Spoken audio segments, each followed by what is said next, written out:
शाहरा Faisal Karachi police chief के दफ्तर उत्ते दहशतगर्दां दा हमला। पुलिस ते रेंजर दा ऑपरेशन जारी। सूबा सिंध के राजगढ़ कराची विच शाहरा फैसल उत्ते पुलिस चीफ के दफ्तर उत्ते हमला किया गया है, जिहदे विच घट्टो घट्ट 5 बंदियां दे जानू जाण दी इतला आ रही है, जबकि हमला करन वालियां खिलाफ पुलिस ते रेंजर ऑपरेशन कर रही ने। कराची पुलिस के chief additional IG Sindh Javed Alam Odho ने निजी TV नाल गल करदे होया हमले की तस्दीक की है ते दस्सिया कि मेरे दफ्तर उत्ते हमला होया है ते गोलीबारी जारी है। सिंध के वजीर आला मुराद अली शाह ने कहा है कि 5 मंजिली इमारत दियां 3 मंजिलां क्लीयर करवा लईआं ने। अलबत्ता हमले विच जाना गवाण वाले ते फट्टड़ होण वालियां बारे कुछ आखना वेले तो पहलां वाली गल होवेगी।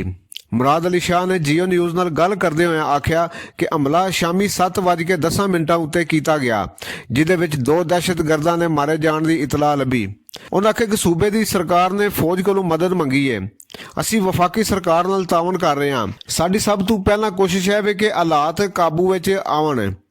सिंध रेंजर ने बयान में आख्या कि कराची पुलिस चीफ के दफ्तर उत्ते हमले की खबर लभदियां ही क्विक रिस्पांस फोर्स QRF ने अपड़ के इलाके नूं घेर लिया है।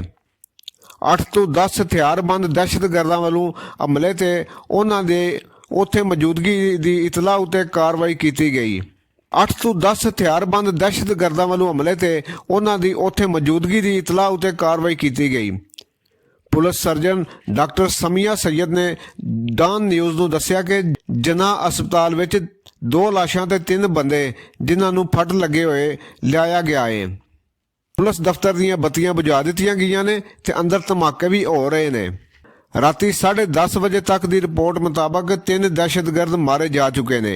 एक पुलिस एहलकार ते एक सिविलियन बंदा दहशतगर्दां हथों शहीद होने का दस्सिया जा रहा है।